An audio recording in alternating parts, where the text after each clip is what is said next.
Just like that. Just like that. Welcome to the Tampa Bay Breakfast Club. I'm your brother John. And this is Kiana. My mic sound nice, Mr. Edmond. And this program is being brought to you as part of the New Image Project at the Community Development and Training Center, aka See That. See that. And we'd like to thank y'all for tuning in and helping us to redefine what's cool, because smart is the new gangster. Baby. And if you don't know, Now you know. But Yeah, the thing yeah. that you might not know. Yeah, what you didn't know is The Tampa Bay Breakfast Club is an independently produced program. The views, opinions, and statements expressed by the host, guests, or callers are their own and do not necessarily reflect the views, positions, or policies of Carafesta Radio, 99 Gems, its ownership, management, affiliates, sponsors, or partners. It's Freestyle Friday, y'all. it's all good in the hood. Oh, baby. no. It's all good in the hood. Got like some in studio sound. Yeah, I think I like it. I think You like it? Yeah. How you doing, Q? Hey, everything all right with you? I don't like it. Oh, Lord. Oh, Lord. You don't like Oh, it? Lord. You don't like it? You got headphones. You don't have headphones. Yeah, I'm gonna have. Yeah. Oh, they work though. Mm, The headphones work. okay. Hey, man, big shots out to 99 Gems, Carafesta Radio. Yeah, they work. The bird. Yeah, put on your headphones so you can hear what I hear. We gotta get some Lysol and stuff in here too. Yeah, we need some because it's Yeah. it need to be disinfected. Yeah, because it's something going around, still going around. I feel good though. They say it's a new. They say it's a new flu. They say it's a new That's what flu. they say. I think it's chemtrails. They poisoning us, man. They Hold on. That's controversial now. They Hold dropping on. something on us, man. Y'all see that stuff? You see them flying? And it's a lot of planes at night. Yeah. It's a lot. You hear them. They spraying us with something. I think so. What about the drones? Yeah. All the All of the above. Yeah. All of the above. They trying to kill us, man. I know. I So listen. protect your health. Boy. You gotta protect your health. No, for If real. they going to other countries and putting sound to, I imagine what they're doing over here. This is the depopulation agenda is the real thing now. They got memos and documents saying that there was too many people and they had to get rid of some of it. I don't know if I'm that controversial of a conspiracy theorist. Okay. You are, but if we wouldn't have said it first, you would have hopped on it. No, I'm not doing this with you this morning. I don't know if I really. I don't know. I updated my subscription yet. Man, No, the only reason why you ain't got it today is because me and Brother John said it You first. heard it in first, right? If we would have been on the other side Yeah. of that argument. Oh, Here comes the square peg in the round hole. yeah. I done found the square peg, y'all. Square peg, y'all. I found a way to put it in. You know, it's so funny. Okay, because it's Freestyle Friday. I'll call Mr. Edmond. I'll be ready, right? Yeah, And because me and him done talked about stuff. yeah, And I'm like, okay, he gonna feel me on this. yeah. And I said, and mind you, we will be on the same page. Like he done said it. But as soon as I give like, oh yeah, no, not really though. Like you don't remember. Hey, yeah, she like, what? She like, what are you talking about? No, we done talked about this. You ain't gonna do this. I have to do that. And then he'll say it, right? Yeah, But yeah. the twin in him, the Gemini in him, Yeah. will not let him succeed to anything. Princess was good. He has to like be like on the opposite end. I'm telling you, No, I I done don't came be to- doing it on purpose. Okay, Yeah, okay. I don't. I just think different. Yeah, And I think about the same things differently. yeah.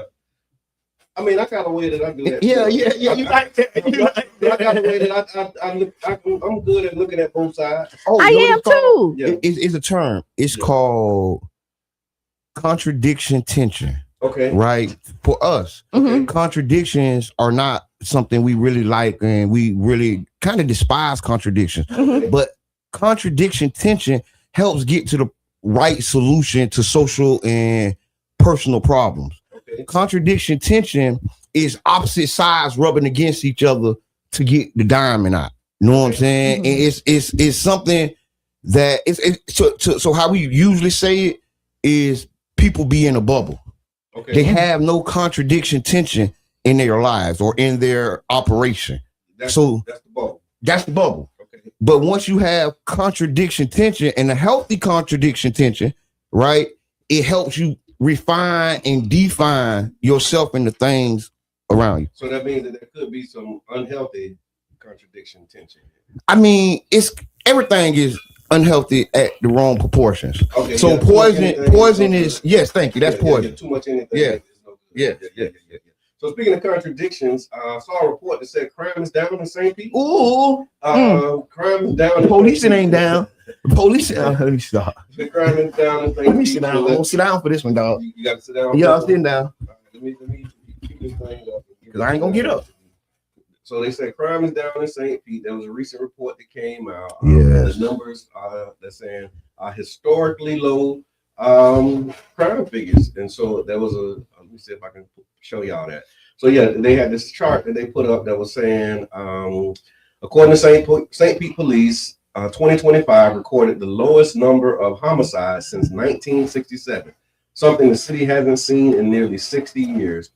Police Chief Anthony Holloway credits a mix of officers and detective work, new crime fighting technology, and then community cooperation as some of the contributing factors. If we're looking at the numbers in plain language, when we talk about 2025 versus 5-year averages, homicides, there was 10 homicides in 2025, and the 5-year average was 18.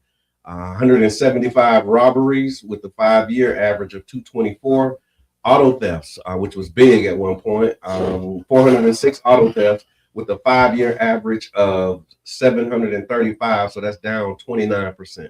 And then fatal crashes, they only had 24, down from 35 in 2024, which was a 31% decrease. The bottom line is saying violent crime, property crimes, and traffic fatalities are all down.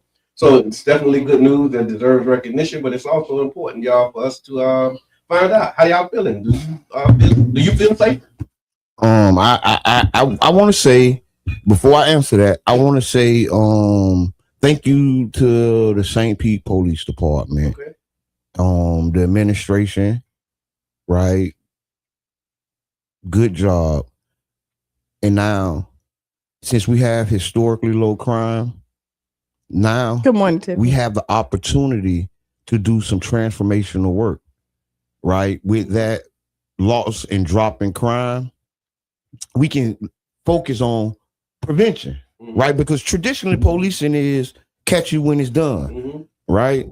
Reactionary. Yes, that's pretty much cops and robbers. Yeah. And since we have this amazing opportunity with this historically low crime rate, let's do some transformational things. Let's explore some things. The police budget is 30, 40. Well, the public safety budget is 30, 40, 50, 60, whatever percent of the budget gonna be this year. And I think this is a chance for the chief to use some of those unrestricted or less restricted dollars in some transformational ways. Let's do some things that, you know, we couldn't do when the crime rate was 28 murders or 18 murders. Right. Let's do some of the things that we couldn't do when it was 35 crashes instead of 24. And I think that's the opportunity that 26 offers us. Right. Because at times I don't feel safer.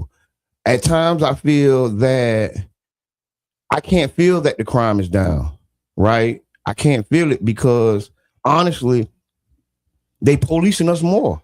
They're policing us harsher, right? The tone, right? I ain't gonna say quote unquote harsher, but the tone and tenor of the officers, right? I'm not sure they're happy with their leadership, no matter if y'all doing a good job or not, inclusive or exclusive. Something ain't right. Maybe they're telling them not to go so hard. I don't know. You know what I mean? So you're looking right. at it like, so, I mean, I don't know. I will tell you this is that I've lived here all my life, and I will personally say I've always felt safe. Yeah. Let me say that. Like I never, like I've been, like I lived it. You Like just on the other side of everything. no, but I'm just saying, like I've always felt safe. I hear that though. You know what I mean? And I'm not saying that there hasn't been moments that But there you're wasn't right. you know, that I didn't feel like a violation has happened and all that other stuff. Cause like I don't live in this perfect bubble. Like, Yeah. I mean, listen, y'all take like my dad was in the streets. I done woke up to my car the car on fire. Like listen, we done had no, we done had some movie-ish happen to us. You know what I mean? Yeah. But like I'm telling you, like I've never like felt unsafe in my city. Yeah. So let I me was thinking about Wow, that too. wow. I thought about that too. Like I can't remember recently not feeling safe. Like, and then even when I started thinking back to when I was in the streets, that's when I didn't feel safe because, you know, just the activities had some hazards that came with it that made me not feel safe. But when I got saved and changed my life, like I never really worried about, you know, people doing that. But people feel unsafe. And then no, this is people. But my lived experience is what it was. I remember. So you probably heard me tell this story before about when we moved into Blue Nile, the 2020 apartments. Like the Muslims, we had a contract to do security, and so like our whole family moved over there. We had like 4 or 5 members of the mosque family Embedded. That's what they call embedding yourself into. Ooh. Yeah. We was embedded, and I'm talking about it was rough. Wow. But we didn't feel unsafe. So much so that we took a trip. We went out of town and left our windows open. And when we came back, like nothing was wrong. The house nobody came into our, but then moved in Gulfport, had everything locked down, secure, and somebody broke in our house. And so the area where you would think that They wouldn't break in. you're the target. Yeah. We was a target. Listen, I'm gonna tell you, I'm gonna be honest. Yeah. Like these people ain't moving into our neighborhood because they scared. Yeah, that's right. Right? That's Just right. let's be honest. The gentrification rate the way it is because we really ain't messing with people. Yeah. You know, it's things that go on, it's crimes of opportunity because that's really what's going on. Yeah. And that's really what I want to shine the light on. That's why I said since we had this opportunity, we can kind of circle this crime of how we opportunity. make it better? How do we keep it? How do we Crime make of it? opportunity. That's Yeah. what the cars was. Yeah, that's what they said. It was crime, and really that's what a whole bunch of the dope game is. Yeah, it's opportunity. It's an opportunity crime, but it's looked at a certain way. If it was a whole bunch of white boys selling dope in the streets, they would have a program to give them opportunity in a robust way. because it's us, they have a program for us too, and it's called prison. Yeah. See what I'm saying? It's not the same, and that's what I'm saying. Since we have, we have the opportunity, right? Because we got this opportunity in more ways than one. I ain't gonna talk about all the opportunities and all the ways, because that'll dim the light of what I'm trying to get across. Mm-hmm. But I will say this is an opportunity like no other. Yeah. Let's seize this opportunity. This is what life about. Because you might not get it next year. See, it might get crunk. Right. See, some things might happen this year that may change all these numbers. But what we can do, since we got these numbers now, right, we can start making, some real aggressive or transformational plans. They're saying good morning. Twin Flame say a lot of crimes they don't post or report. Yeah. Oh yeah. So I was gonna talk about the curving of the numbers, but I ain't gonna do that. Cause see, I decided see this twin Gemini walked in today. Mm-hmm. So my other twin Gemini, I have a whole dissertation about these numbers. Yeah. I do. Yeah. Put it in the comments if you want to see it. No, put it in the comments if you want to see it. If you want to see it, put it in the comments. I'm gonna give you the other side of what I can come with. Yeah. We talking specifically about the data and specifics. Yeah. If y'all tell me y'all want me to do it, well, I will say kudos for the crime rate to being down, and then I'll say kudos to the programs that's working it. The Friday nights done right during the summers, right? You know what? So I'm gonna say that. No, not for the day. So look, I didn't go on. So look, you got the Friday nights done right. You have all the stuff that Child's Park do during out the year to give people something else to do. You got me. You have You got your Story 727. Ooh. You have Keyshawn Corner. Ooh. Like there's so many people and advocates in this community that's fighting. So I'm gonna take this time to say kudos to people who think that do not that think that like your voice ain't being heard and that you're not making an impact in this community. You are big or small, you see it in the numbers. Listen, I thank you so much. And your Robinsons with right, you got St. Pete Strong that comes in that there's a lot of stuff that's right. There's a lot of stuff, that's happening, and that you're making these small. John Bailey, which you know what I mean, inside of that, so there's a lot of people touching things all the way around. So that helps you. You have there's people feeding people big shots. The hug. Let's go back to the hug. Big shot. Hey, I'm gonna say this. Yeah, there we go. Thank you. See, I'm glad I ain't take off. The offer still stands. I take off soon as the break over with. But in the meantime, thank you. Yes. We taxing. Just give me the clearance. Listen, but Q, thank you, dog. Yeah. For real, because I ain't even know what I'm saying. I ain't even dig into the stats in that manner. Yeah. See, you open up a whole nother pathway in my brain, and it's a lot of thank yous. That need to go out with these crime numbers, even the hustlers, even the goombas that was finna break in your house and said, "Nah, dog, let's just go on and go to the mall." You could thank a lot of people just by getting people focused and organizing them and giving them a mission. The stores that didn't call the police and just let the man leave. I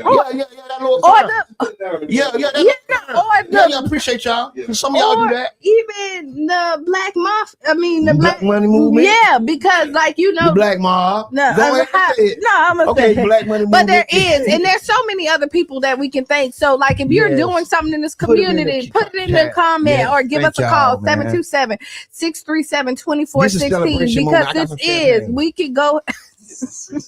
Hey, I got some we can go. We gonna go to LA Keys. Yeah. You know what I mean? Big shots out to LA. Big shots out to the NAACP.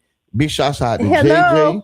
Big shots out to Nathan Tupuson. Hey, greetings, everybody. Greetings, y'all. This is Eric Jackson, Story 727. Sorry. DJ, what's good? We're talking about crime being down in St. Pete, man, and we just recognize those who made a contribution to that effort. And we had to shout y'all out. Go ahead.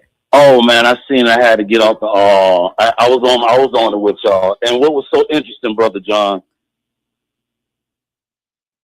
Oh man, you went out.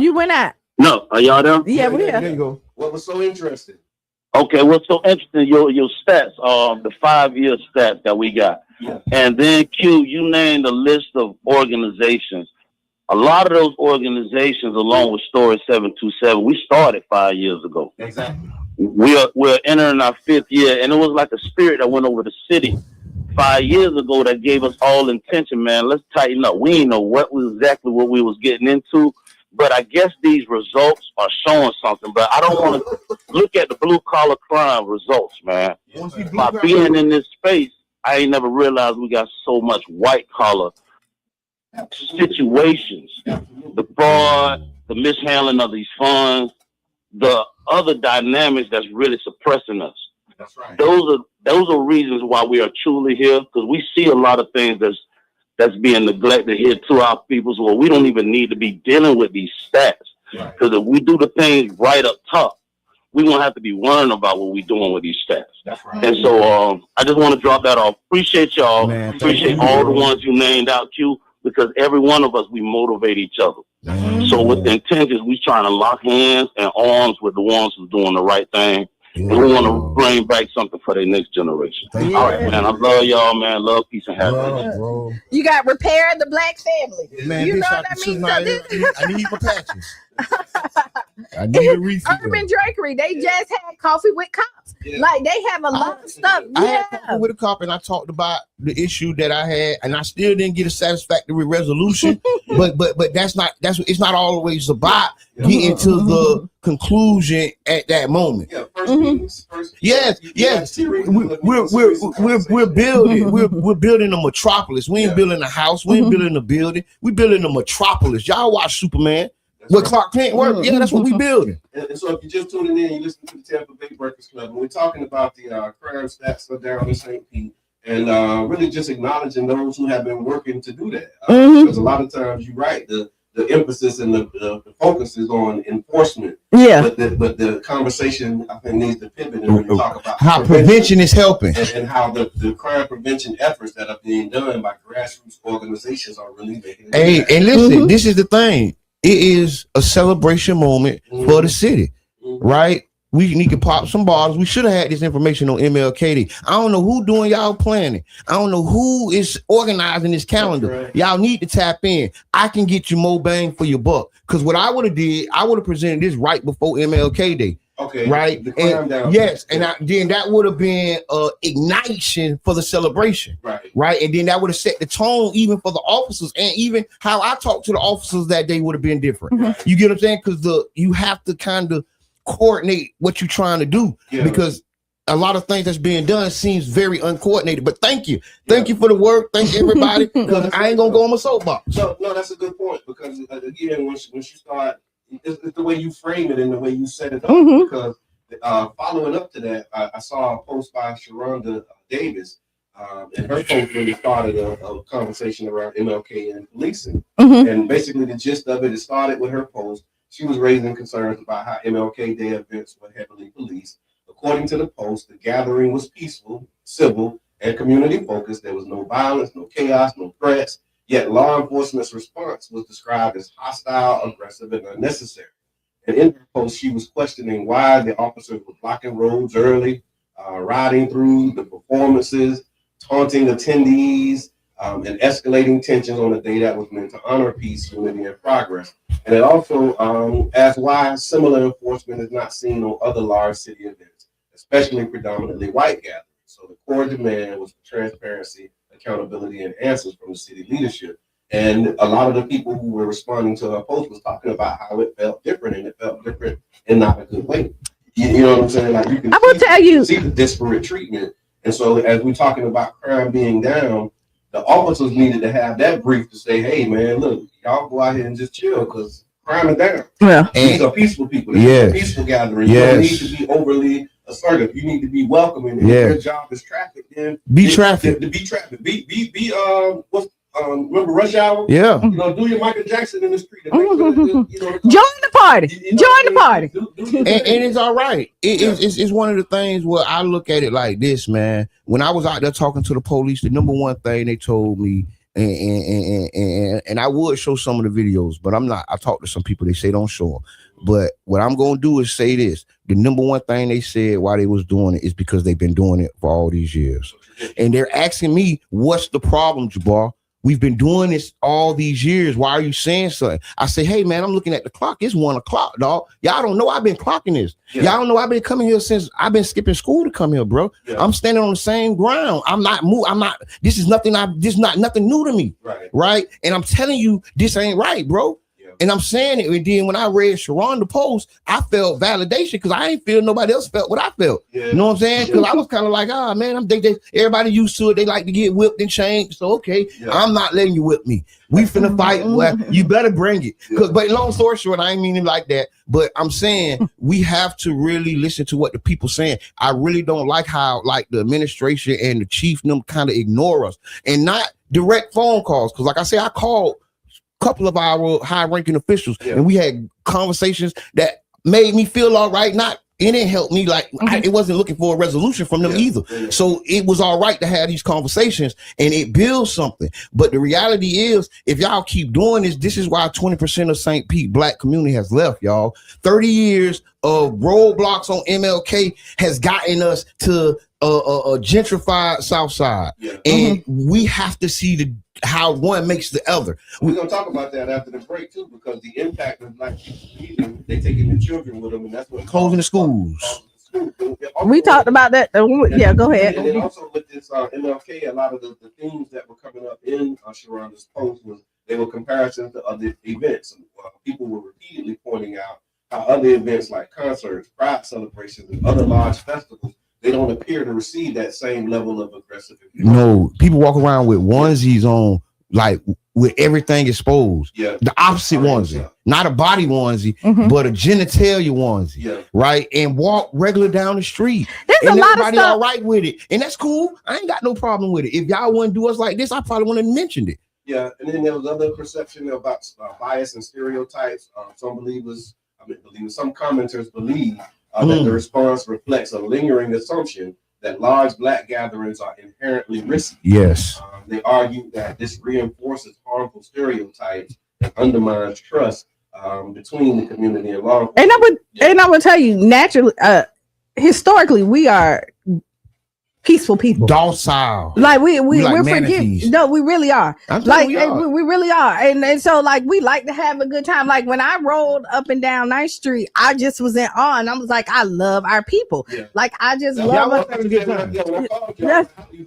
our people. I love our people. Everything we talk about bias, it's another thing with bias, because I was on a post and I saw one of the comments, and the comment it's like this inherent idea that every business that we have is illegitimate. Yep. You know what I mean? Yep. Like because it was actually one of the Facebook reels that we posted from the clip of the show, and in the comments, the commenter was like, well, you know, my experience has been that if you're a legitimate business, then the police won't bother you. No, that's wrong. And so you're inherently saying that because they bother me, I must be illegitimate. And you think, and no, they think that everybody on 9th Street who's set up because you're not going through the city, that you are not operating a real business, like you're a pop-up shop. But hey, wait, listen, before you say it. And that's not necessarily true. You know what I mean? Like you have Big Love who called, and he rent his spot. He does 7 days a week, and that is his spot where he at, and he run a legit business. And for you to think just because you're out there for the day, that's another part of that bias, man. And so look, we're gonna cover 8 o'clock. Thank you for the time check. We'll be back about 6 or 7 minutes after the hour, and we have a lot to talk about. We're gonna talk about the schools closing. There's some AG saying that they're not going to enforce race laws, all the things we're gonna talk about. We'll be back 6 or 7 minutes after the hour. Mm-hmm.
tears away. I know it's been crazy, but keep your head up high. Foot chase through the projects, dodging foreign objects. Street knowledge, I should've went to college. Odds stacked against me, surviving off instinct. 3 blocks from the precinct. Lil' homie caught a case, others lost family members. Product of his environment, projects produce violence in the middle of the streets, cause that's how we eat. Just a rap about the trap don't mean I ain't about peace. We must stand together, all together as one. United we must stand together, fighting for each other till our race is done. United we must stand together, under God we are one. We must fly to the sun every day, fight for peace, not destroying our dreams. Peace in the streets, love to my brothers, love to my sisters. We all need each other. Children need their mothers and they need their dads. Taking a life that don't make you bad. The fact that you do that is so sad. Pocket watching, plotting on another man's cash. Pick up a book instead of picking up a gun. Increase your knowledge and that'll increase your funds. If everyone succeeds, then crime would decrease and people would live instead of resting in peace. Unity, that's what we need. Stand up and be a positive force in the community. We are one, we must fly to the sun every day, fight for peace, not destroying our dreams. We must stand together, Must stand all together together as one. as one people. United we must United stand we shall together, rise. fighting for And you fight for me till our race is done. till we see God. United we must United stand we will rise. together. Clap with me. Under Clap. God, we Clap. are Yes, one. sir. We must Clap. fly to the Clap. sun. G beat on the Every track, day, man, and I fight mean for this is from the peace, heart. not destroying Back and our forth to dreams. prison, cause my position in the ghetto is wishing my dreams was in my hand, man, instead of so distant. Violent crimes on my record, showing judges I'm reckless. Guess they think I'm rich and young, like Young and the Restless. Every time I see a young brother rich and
Oh, hey, we're Hey, back. welcome Okay, no back.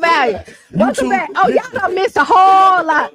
But don't worry, YouTube. Yeah. If y'all watching, press the share button. If Mhm. you're watching on Facebook, go to the Tampa Bay Breakfast Club page, mash the 3 little buttons, Mhm. and then it's gonna say invite friends. Mhm. Mash invite friends, and then it's gonna say press all. Yeah. Press all. Okay, so we're back. Welcome back. Welcome back. And what we were saying is that we go back and forth a lot of times, Yeah. but it's a lot of love. I'm just kind of like, Yeah. there's a lot of love here, and I trust my Thank you team. for the record. Right. Yeah. And so, like, when you do the trust factor, if I had to fall back, I'm falling back on my team. Mm-hmm. I don't even have to think Yeah. twice about it. You know what I mean? How like sometimes you be like, what happened in other rooms when I ain't there? Yeah. Like, I don't have to think about that. I know what my team gonna do. That's Hands what's up. down. Thank you, Tiffany. Appreciate that. Yeah. So before we get going and we pick up where we left off, we want to remind you that the Tampa Bay Breakfast Club is an independently produced program.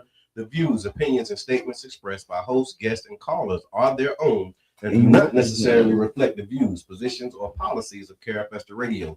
99 Jams, its ownership, management, affiliate, sponsors, or partners. We speak Nobody. for ourselves. Nobody. Yeah. Oh, and you're listening to the Tampa Bay Breakfast Club. I am Kiana. And I'm your brother John. And I'm the one and only Mr. Edmund. This program is being brought to you as part of the New Image Project of the Community Development and Training Center, aka CDAT. See that? And we'd like to thank y'all for tuning in and helping us to redefine what's cool. Because Smart is The new gangsta, baby. if you don't know, now you know. Yeah. Before the break, we were talking about the crime stats that came out. Really, the city of St. Pete has experienced some historic lows in crime, and we started making the connection between the preventative efforts. They go back 5 years, comparing them to 5 years, and there was a lot of programs that were started 5 years ago. Right. And so being able to acknowledge the work that's being done on the community side, and not so much, that the enforcement piece. I mean, enforcement has its place, but I really wanted to highlight and acknowledge the community and the way that the community is shown. Oh, and while you're saying that, and then we kind of branched off to Sharonda Post, which is the MLK, and we're going to talk about that. Yes. But y'all also did with the police coming out about the mental health. Yeah. No, about the mental health, and that you don't have to be so aggressive with the call program that came out. Yep. So you know what it is, a lot of stuff that happens. Right. 5 years ago. Yeah. Almost 5 years ago. So like once again, we want to roll call. Thank you, to the police, the chief, the staff, assistant chiefs, the administration, and everything. The two administrations, because we bought through two in this little kind of, because it's like 4 or 5 years. So, but also most important, and not most important, because all this is the same. No, most important. The community advocacy. Small The community advocates. Yeah. Right. The organizations, because it's been a string of organizations that have this is like a tapestry, right? This is a mosaic, right? Yeah. And it's a lot of pieces that make the artwork beautiful. Right. And thank you to all the people, the Story 727s, right? The individuals, the E's, the Steve Moneys, the G's, you know what I'm saying? The Brother Johns, the Kianas, the Mr. Edmonds. The Mr. Edmonds. Edmund. And so, again, the conversation led us over to Sharonda's post. Shout out to Sharonda Davis. She had a lot of engagement around her post. Yeah. And I think it really spoke to, people's sentiment. I think that thing was shared probably 130 times. And it was really going crazy. Hundreds of comments. Hundreds of comments and lots of shares on it. A lot of viewers, a lot of people watched it, didn't touch it. They just looked. And so what we're doing is we're using that as the basis for what the people say. And you want to call in. And we got into, we talked about how people felt that it was different. It was not in a good way. They were making comparisons to other events. We talked about the perceptions of bias and stereotyping. But then there was also commenters who wanted to make it clear that this was not anti-police. It was pro-fairness. And so many were saying that they're pro-fairness? Pro-fairness. Yeah. Okay. So fairness. Yeah. So it's not anti-police stance. Commenters said that they support public safety, but they want consistent treatment, respect, and de-escalation, especially at peaceful events. And I like how you say that, is because they think that because you critique or complain about something, you are against. And that's not necessarily true. Right. Like, I can still believe in something and disagree with how it was ran, what was done, and still do. Because I will tell you, and I will personally say, like, I'll go out there, we've been talking about the MLK Day. I personally stayed away from the conversation about the parade. Right. I personally did it. And there's no secret on what happened with the parade itself. But there's also no secret that I keep on saying, like, I really believe in the parade. Right. And that I'm community. And when I showed up at the parade, people were shocked. You know what I mean? No. We went live. Right. No, but I will. So when we talk about it, I saw the lives. We talked about it. And now this is the sad part. I'm gonna say this is we talked about MLK. And we gave people the platform to call in. With all the conversations, most people stayed away from the parade. Nobody really. And this was, if you go back to our MLK debrief on Wednesday, we invited the community to call in and share your MLK experience, and it was clear that a lot of people didn't have parade testimonies. They were mostly talking about their MLK Street, 9th Street testimony, just their experience with shopping and spending with black dollars, but they didn't really talk about the parade a lot. And so that gave way, not that nobody did, because there's been a live video, Noah Ben Israel. He's been going live and really talking about the parade because he was a part of the team that was doing the Dream Big parade, right? And so he had some feedback and I had some problems with what he said. So let me can I jump in first? Yeah, go ahead. Okay, let me tell you. So I listened to it. I heard him, and he had some points. He had some valid points, but some of it I didn't agree with. Now I know Trevor came in, and he's a part of the new. And he was a part of the old. Yeah, both. Yeah. Right. And I will legacy. And this is what you want. Now, what I will tell you with the old, when he said unify, let's work together, I will tell you this parade, once it hands off to somebody else, historically, your first year is gonna be the hardest. It's your first year. Yeah. You're not gonna, I don't care how excited you are, you're gonna come into hurdles that you didn't expect because it's your first year, right? And what I would have liked is that the old team played a little bit more. A little more hands-on. Like if you know that you have these hurdles, and if you really believe in the parade in this city, you put your egos aside and you come in and you like, hey, this is what it is. I'm not saying they did or they didn't, but on that that live, that was clear that there was, a little tension. Okay. Right. And it wasn't as smooth a handoff as we would like to have happen with our legacy events. Right. It usually isn't because a lot of our events are used to divide us, right? To pick winners and losers. Like this is a strategy, and oftentimes we play right into it. I had my issue with the parade, and one of the reasons I buried the hatchet about it because I seen the division that it was making. I seen that the parade was preventing us from putting together a cohesive economic and economic and social agenda in our community because of that one day. So many people, so many relationships fractured. Many people don't like each other only because of what they did on MLK. And I seen myself fall into that trap. And I stepped back. I said, whoa, this guy was my mentor. I was looking up to him. And I'm going to continue. Yeah. And I went back to start working with him. I went back to help and keep being a part because I was like, no, this ain't right. And it wasn't. Yeah. It was something in the water. Yeah. Right. And I was glad I didn't blast and do all the things because when the truth came out, it was what my mentor told me. Yeah. It was exactly what he said. But he didn't throw them under the bus. So he didn't tell me really what really happened. Yeah. He kept some information from me. Right. But the reality is I got the other side of the story. And I was like, dang, he did something solid. You know what I'm saying? Yeah. And I was like, oh, it's MLK. So y'all, let's not fall out. You shouldn't.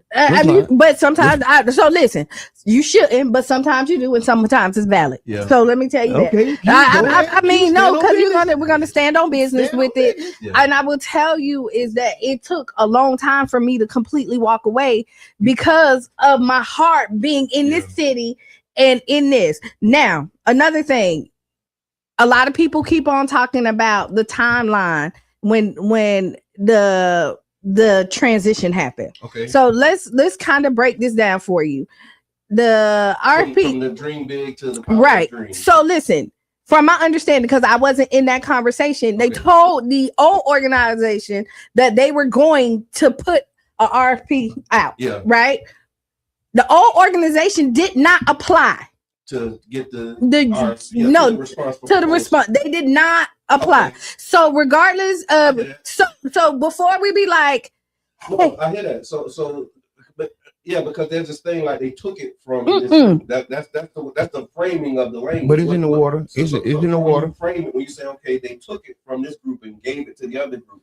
What but it's in the water. The process.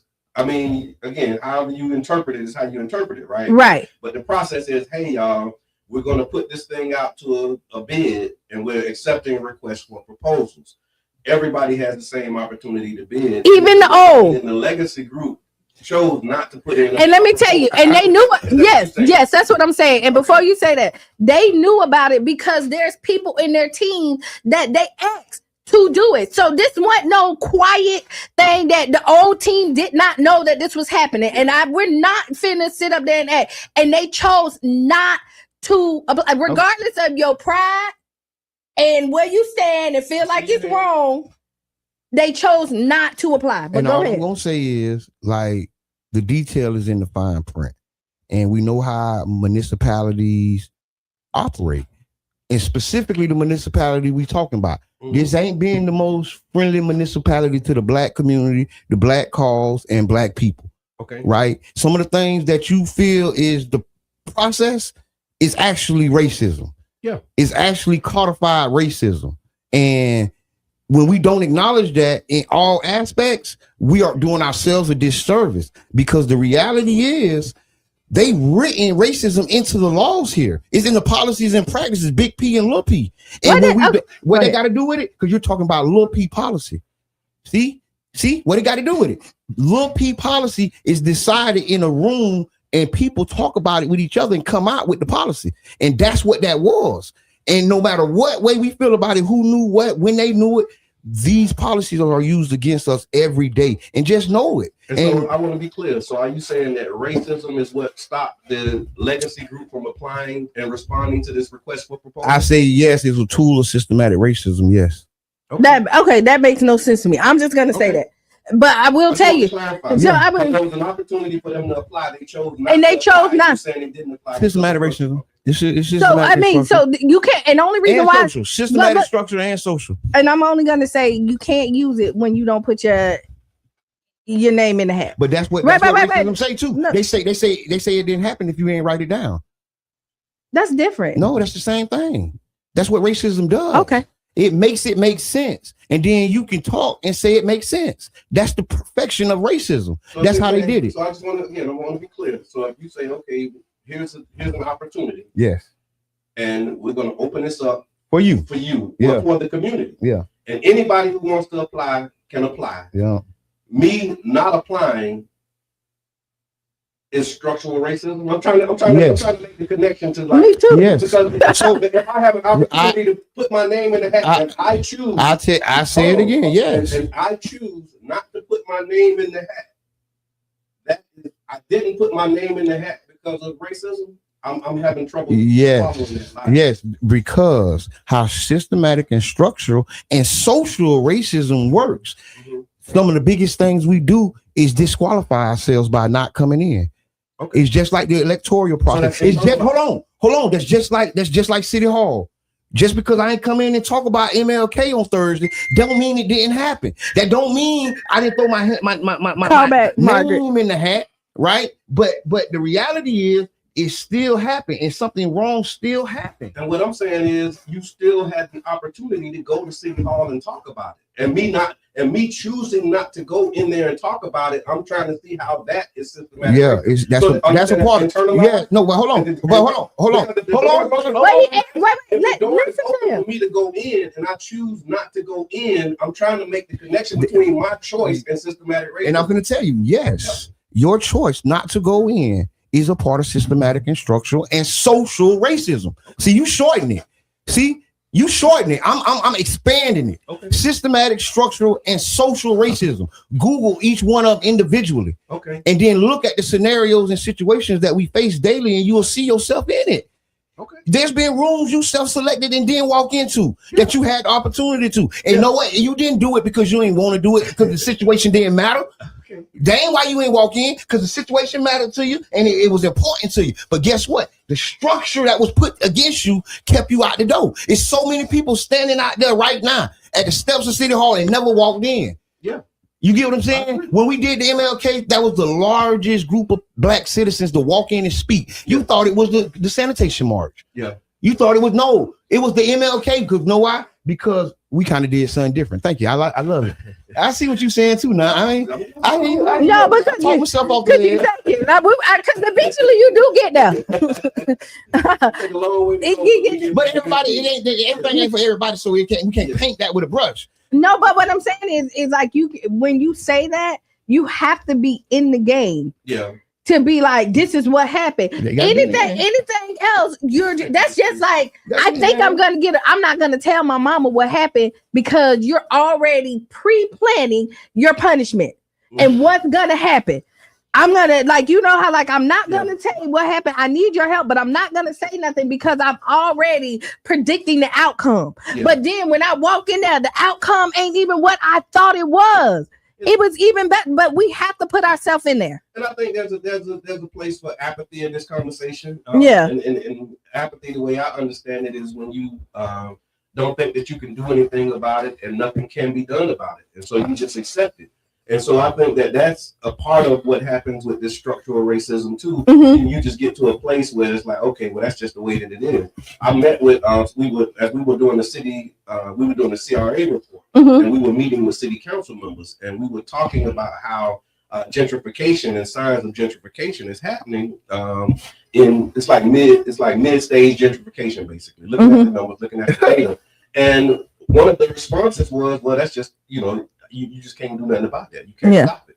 And so that is a part of the structure, but it's a part of that mindset. So that's why I was asking, is this structural or is it internal? And I think it's a combination of both, because sometimes we internalize that oppression without realizing that you internalized oppression, and now we start making excuses, and we can make excuses and progress at the same time. So and I agree with that. I just want to add that, that's part of the plan of structural and social racism, for people to go into apathy. And if you want to see proof of that, look at 2025 plan.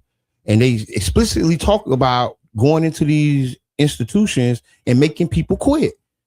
Explicitly, that's the plan. They put it in words. Make them quit and run from the job and never come back. And that's how we're going to take over. We ain't going to have to fire them. They said, I heard that. I tweaked it, but that was like all I could do. Okay, gotcha. Try this one and see if it works different.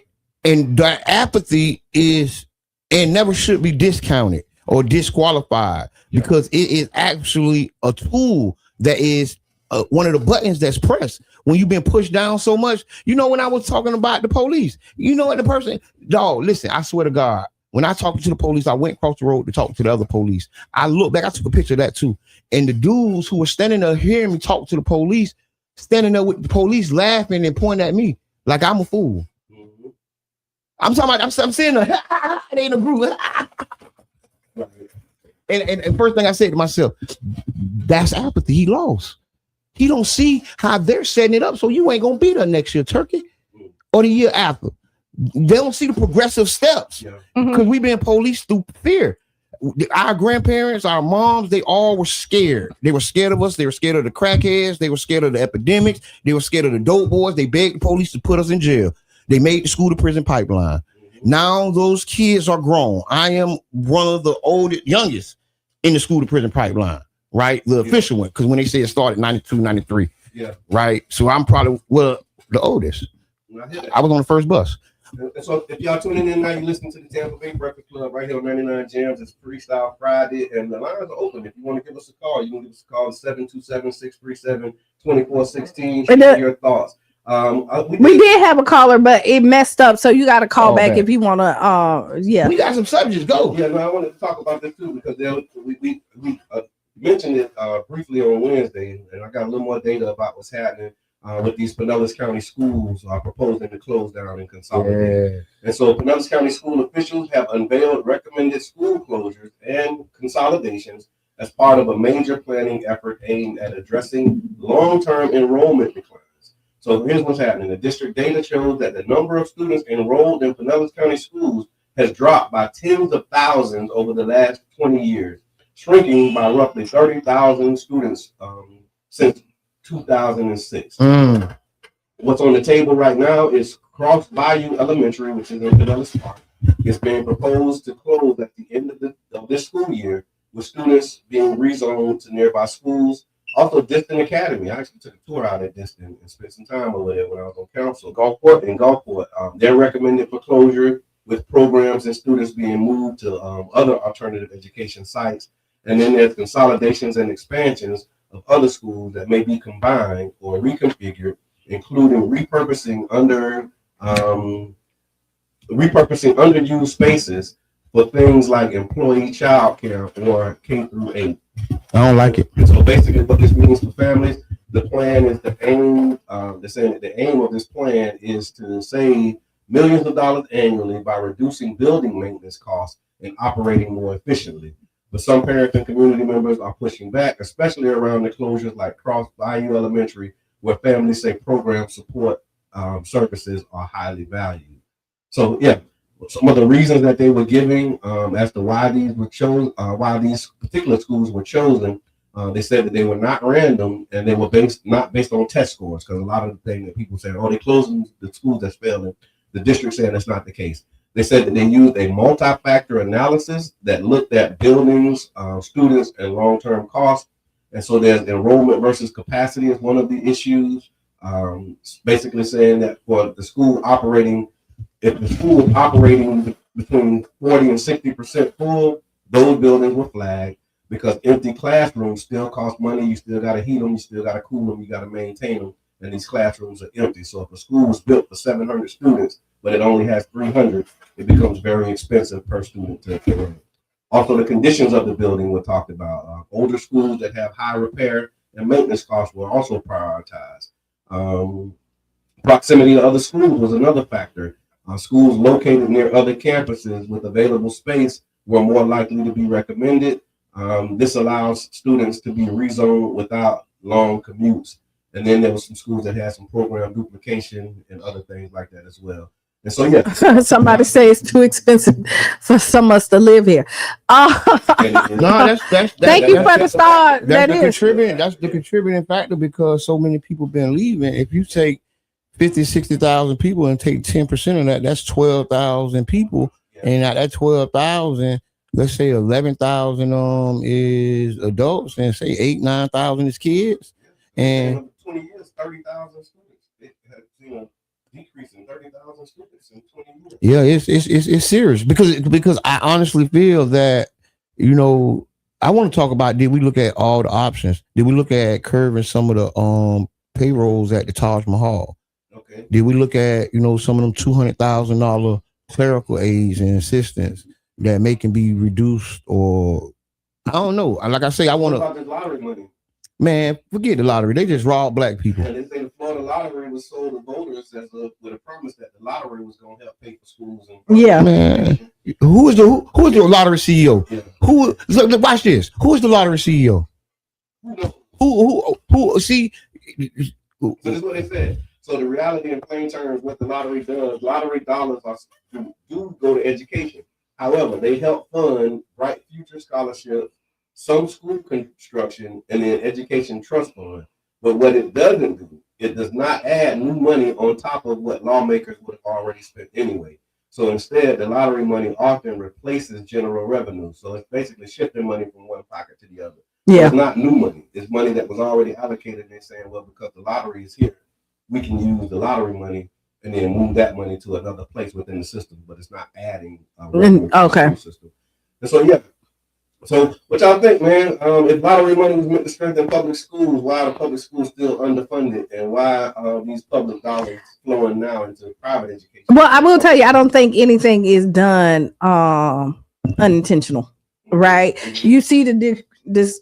I can't even talk. We see the decrease of people of the public school system, and I mean they want you to go to the private sector. Yeah. Right. You're seeing where even the government is pushing and opening up. So a lot of the public school dollars are going to the private sector. Mm-hmm. And I'm okay with you going to private school too, right? Like because every fit ain't a good fit for you. Yeah.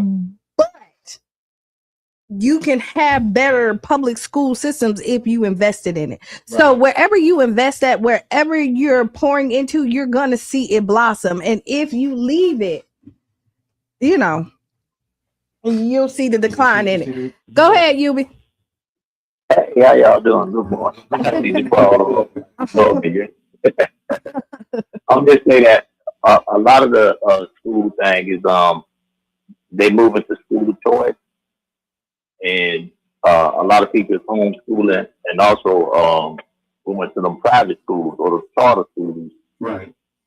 So that's becoming the issue where people saying, hey, the public school failed my kids, so I'm not going to send them there. Right.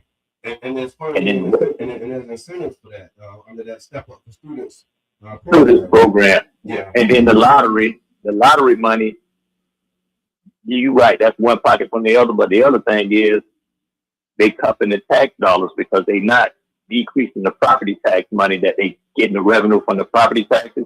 They steady increasing that and cupping that money.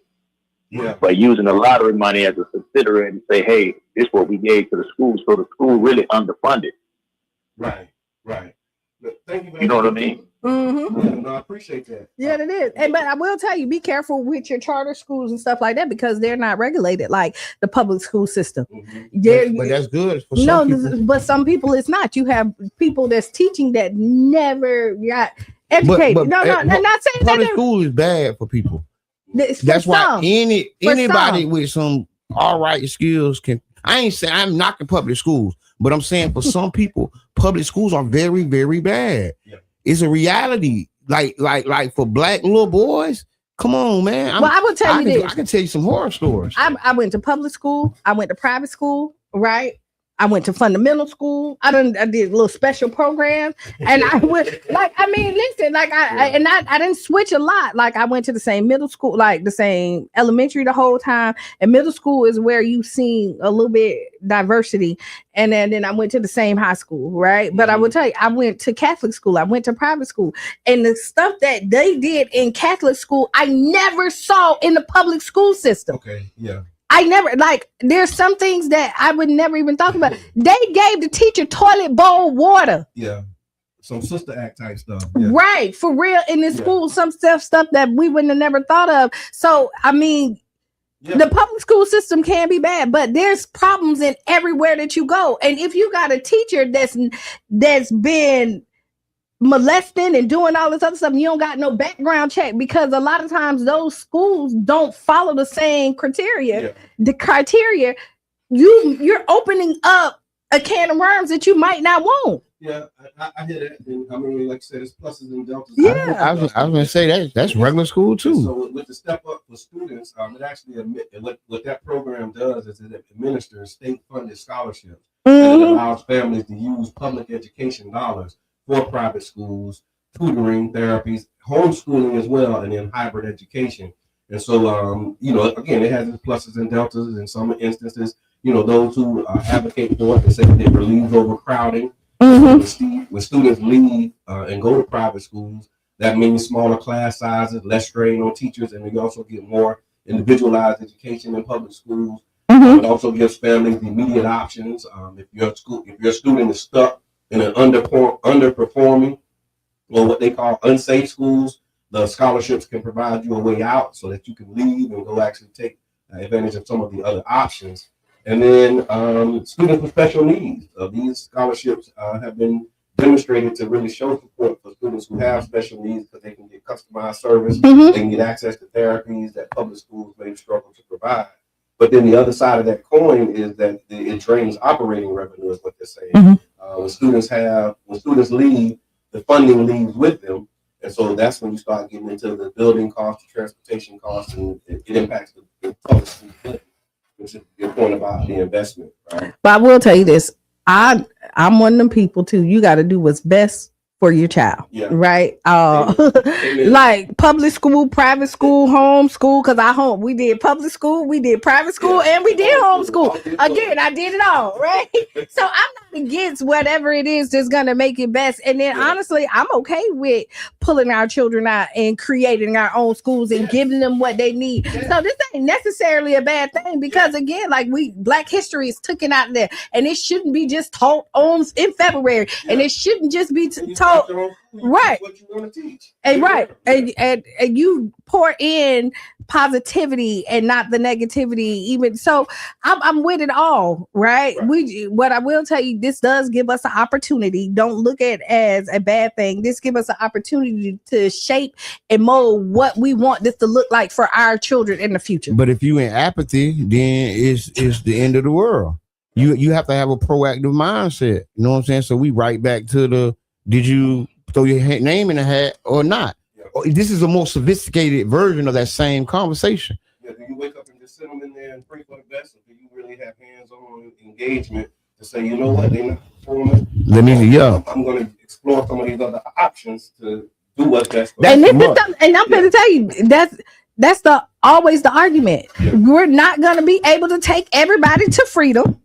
Everybody ain't gonna want to leave out the project. Everybody don't want to get off food stamps. Like, you know what I mean? Everybody don't want to get a job. Everybody don't want generational wealth. And the people who don't, leave them where they at. Oh man! Because you can tell them that's like I'm sorry. Push me in apathy right there. Like I'm just saying, like you can't, like you're gonna give your speech, right? Yeah. And the people who want to follow you gonna follow you. And even though you would love for the rest of them, but honestly, no, leave them where they at, because one bad apple spoils a bunch. You get people in there that don't believe in the vision, then they start to change everybody's opinion about something great. Sometimes if they come in, see that's. I think we just mentioned two different dynamics, because you have some people who refuse to come in at all, but then you got people who come in and they disagree with the vision.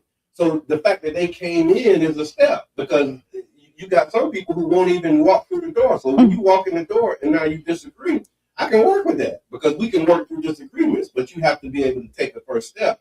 And so that's the other part of that process. But what about the people that's agitators and just came in to destroy? Oh, that's a whole other. But that's what but if you so like listen, so if I came in and this is my vision. So if you coming in Kiana's world, this is the vision, right? And the first thing you do is disagree with the vision. Why are you here? Because they might see something that you don't see. Because as a visionary, there's things that you see and there's blind spots that you have. Well, you talking that talk. But that's not. You talking that talk. If you're not open to look and say, you know what, I didn't consider that. I didn't think of that. But that's that's not disagreeing with the vision. They're saying, hey, I got your back. Did you see this? Mm-hmm.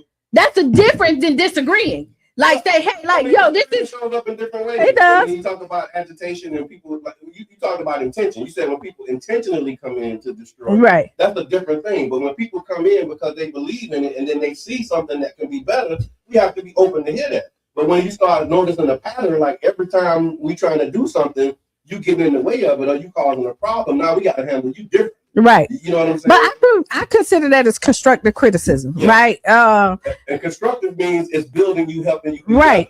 But when you got criticism just for the sake of criticism, now we got a problem. You know what I mean? But you pay attention to them because they keep you on your toes as well. Yeah, they do. Another one of the things that I saw in the news was this property tax conversation, y'all. Right around the schools. Also tied to the school system and what's happening with that.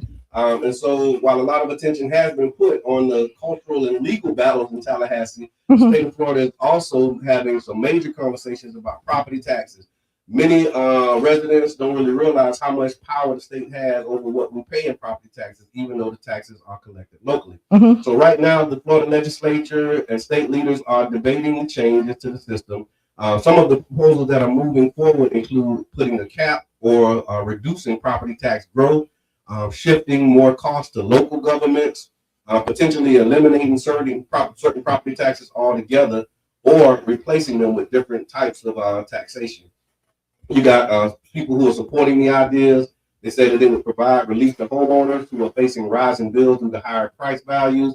And then the critics are saying that cutting property taxes without replacing revenue could deeply affect funding for public schools, public safety, libraries, roads, and infrastructure. And so what we want to know, y'all, is how you feeling about this property tax debate? Are y'all paying attention to it? Are you aware of what's happening with that? Because this is going to be a big thing that's going to impact a lot of people. You paying attention to it, and if so, what you're seeing? No, I think so a lot of things that they said to help us always end up kind of hurting us. Because it's something I like, you know what I mean? Because it ain't an elimination of property taxes. You know, the single family homeowner will benefit tremendously, especially like here in Tampa and St. Pete. The corporations have bought all the properties, or a large majority of the properties.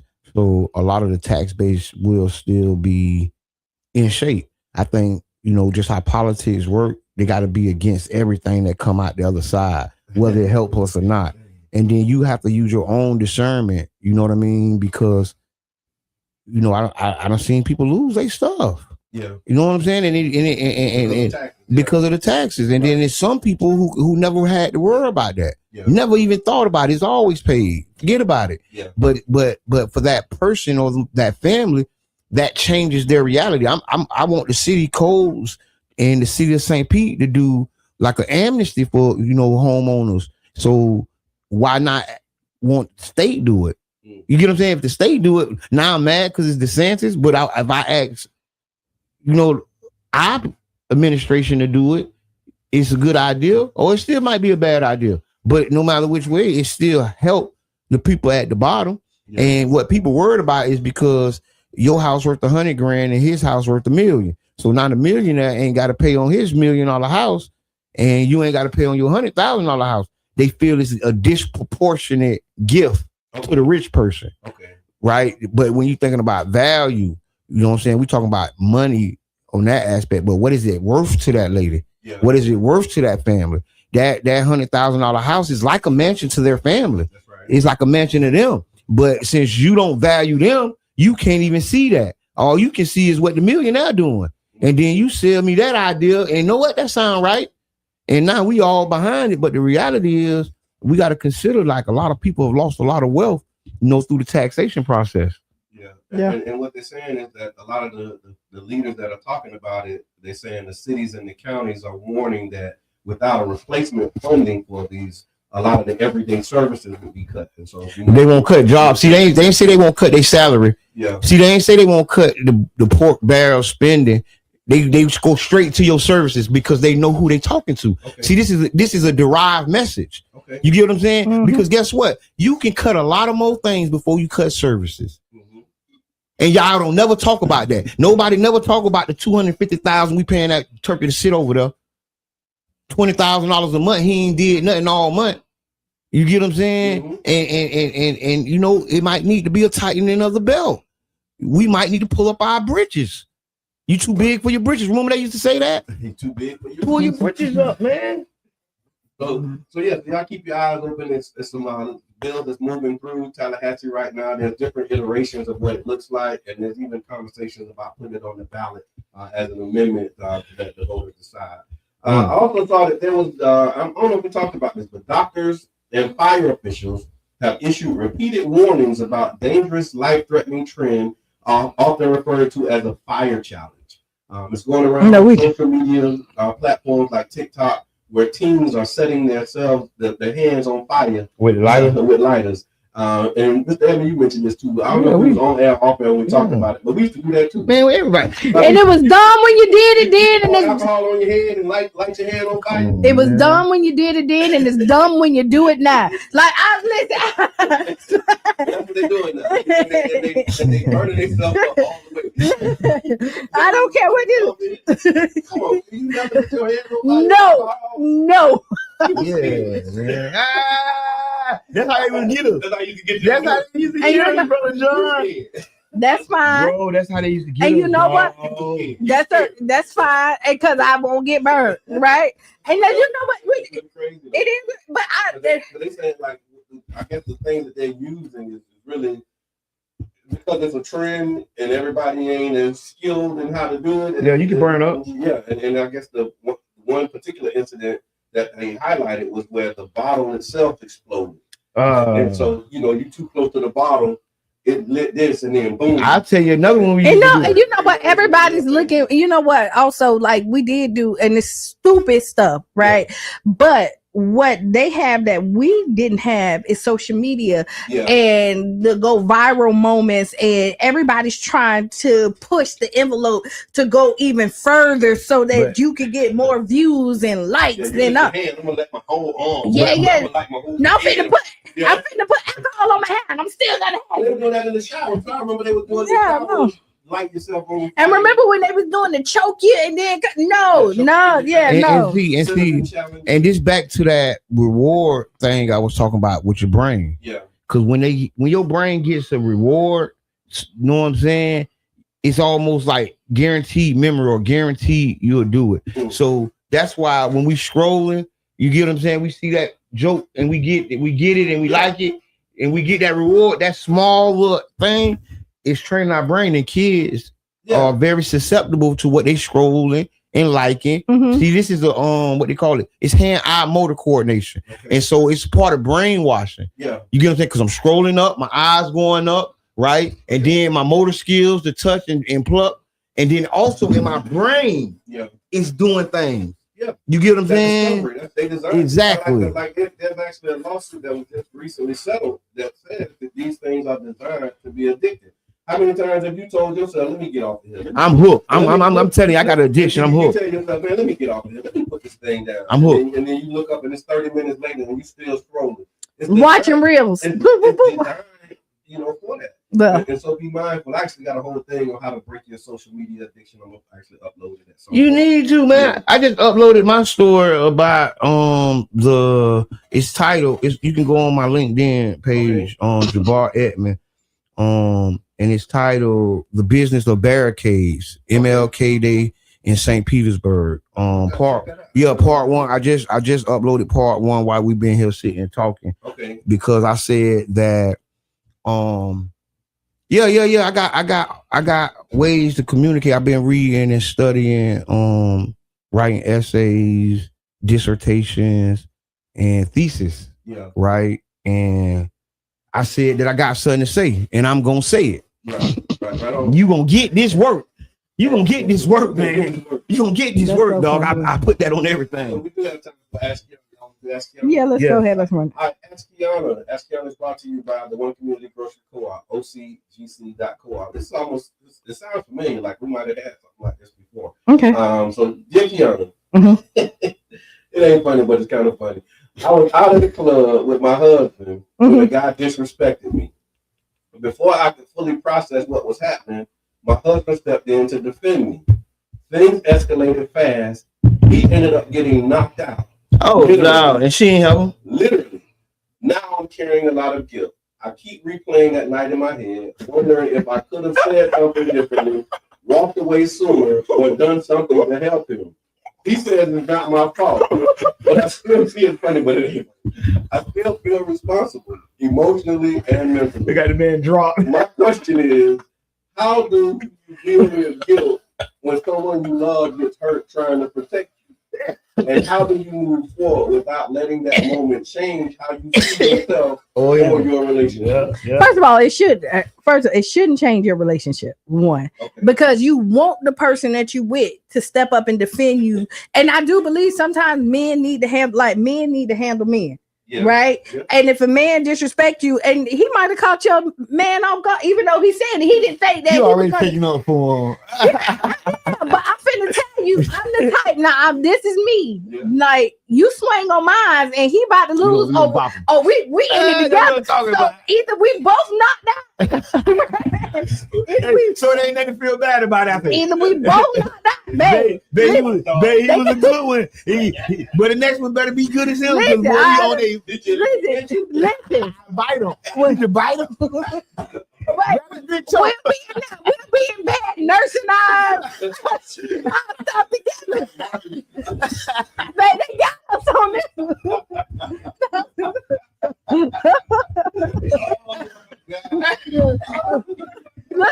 You got steak. I got a steak. We both got steaks on us. They did it. Next time we're gonna next time we both finna get pepper spray. You know we taser and something, baby. Go get the gun. No. So that's what you do. What Kiana's saying is take your lumps and learn. Yeah. Because you're not.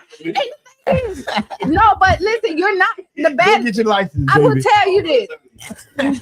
No, but for real is that you got to realize I don't care how big and bad you is, you can't win every battle. But what I do want to do is I want to feel protected and know that like somebody got my back. Right. Regardless if we get knocked out, you got my back. Yeah, that's what Tracy said. Both knocked out. Respect, but no, but he did what he was supposed to do. Yeah. A man disrespected you. He's supposed to take his like, no. yo. He did his thing, man. Literally. And he probably, and what happened is, he took his lick, literally. Because you know what, mature people. You ain't call the police or nothing. No, but you know what? Mature people think like when you see some disrespect, you think that if a man step in like, yo, Yeah. like this me, like chill, bro, you went too far. Yeah. You think there might be some words and people walk away. This is a mature mindset. But if you're dealing with somebody that doesn't, right? And he do, and you like, yo, bro, like just chill. This my lady. Yeah. You think people go, oh my bad, like da-da-da-da. But the next thing you know, if I say chill, bro, and you just touch me, I'm talking to you. So yeah, I might get knocked out. Oh, you did. So now, since you called my man, I gotta catch you too. Like, don't listen. Oh, yeah. So you gonna That's right. when I see the punch, now I got a punch too, and now I might get knocked out. But believe me, I'm going swinging, and hopefully he get enough time to get up so he can come behind me. So that's in the moment. So the question she's asking is, how do I deal with the guilt? Oh, Trying to protect you. how you get past the? But with this one, there's no guilt at this. He did what he so like. He Don't did feel guilty. no. He did what he was supposed Man, to do. that lady can't never forget her man laid out like he's asleep. So now every time they go somewhere, She just see him laid. she gonna be like this. She's like, traumatized. like when you drive, you hit the brakes and you I get it. so you put that hand over there like, nah, look, don't worry about it, baby. Maybe you got a glass You shield. Baby. so all right. So Baby, you you got a glass shield. so you know what you do if you guilty, y'all go sign up for a boxing class. Okay. Ooh. Like you know what I mean? Okay, Like, make it yeah, work. like I hear make it work. Like okay, they caught us off this time, but no, never again. Yeah. Come on, we going to Taekwondo. We doing something like you know. What if he just ain't got it? What if just fighting just ain't his No, thing? because it was the moments in the hood that had Fight. big heart. But fight, you listen, fighting just ain't his thing. Okay. I literally got some homeboys. I be saying them, and baby, I remember they used to be never scared, but always get wood. But they got hard. You know, people like Ain't that, one there. they Ain't one. Ain't one. Yeah, because they got hard. That's why they want to fight all the time. Because they never win. Yeah, because that last one, I'm gonna get you for all of them. Get you this time. But they And I'm never get 'em. Lose again. Like, come on, man. Raging. Now you just a raging bull. Like, you know you can't So- fight, but you always want to fight. So if that's your man, if that's your man, If that if that's your man, you already know he's gonna lose. So why you feel guilty? No, you know you got a cupcake. No, You no, know you got a cupcake. no, it's not a cupcake. No, he ain't no cupcake. He just no skills. He gonna defend you, but you know y'all gonna lose. So be prepared. Oh, so he a milk dud. No, it's funny because I see some of them now and they say social media and I'm like, well, I remember you. I remember you. You know you can't fight. But in his mind, like, but they still. They don't care, but they're gonna defend. That's the pride that you have. Like, I might get whooped, but That's you right, though. ain't gonna disrespect Q, me. that's right. That's right. I be thinking like that too. I don't care what you gonna do. What you Like- gonna do? Win or lose. Yeah, let's go. But You no. gotta come with it. Boy, you But better like, come if I, with it. but and I can respect that person because at the end of the day, he not gonna let you just come in. I might lose the fight, baby. Yeah. You know I'm finna lose, but listen, Stand he back, finna- baby. Yeah, Call the ambulance. Do what you did last time. Got the ambulance on TV. call Ray and Boo Boo right now because I need my back up. Go down. People stop coming because it's like, man, you always get into stuff. That's right. So let's ask you on about one community person. The time we left, I want to make some announcements. We Okay, got go stuff for it. happening. Let's go. And so we want to invite you to join Neighborhood Wellness Park, Childs Park Neighborhood Association. We have a monthly gathering that brings neighbors together for movement, connection, and better health. Yes. The walk is happening tomorrow at the Childs Park Neighborhood Association. Childs Park Recreation Center. We do that the fourth Saturday of every month at 9 a.m. and we put neighbor back in the hood one step at a time. So join us, y'all. Come out, connect with your neighbors, and be a part of it. Is it proper if I bring coffee? Yeah, bring it. Just don't bring donuts.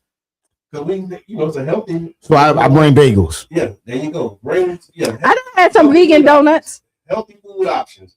If you bring them at all. But yeah, 9 o'clock tomorrow. We're doing the neighborhood wellness walk, moving together. Yes, come on. I'm be there.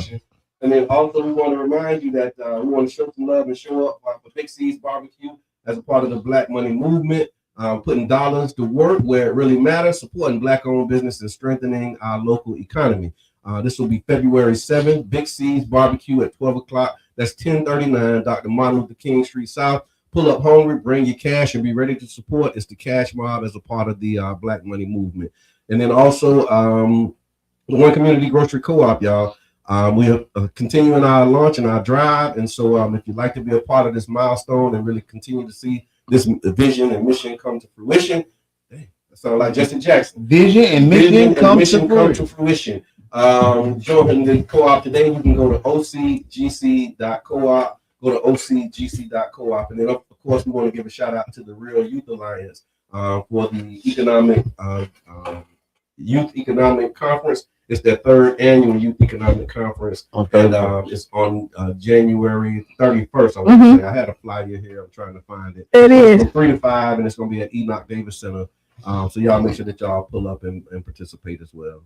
That's all I got. Oh man, yeah, thank you, man. Thank you, everybody. Great show. We got a lot of good things coming up. Big shots out, Brother John. Thank you. The Neighborhood is Strong. Who got next? Pathways, the power training was a huge success. Y'all stay tuned. We're gonna do some more trainings. With the Neighborhood is Strong, Charles Park Collective. All right. Well, listen, people, if you got people in Georgia, check on them. They about to get hit with a blizzard. So it's supposed starting today, tomorrow, 2-day blizzard out there. The city supposed to be shut down. It's a mess up there. So check on your people if you know anybody. Prayers up. Yeah. So be the change you want to be and see. Write down those 5 things. Stay tuned for Sister Hugh. Blue shoes and shot all around the house. This has been the Tampa Bay Breakfast Club. I'm your brother John. And this is Kiana. And I'm one and only Mr. Edmund. We out. Bing bing.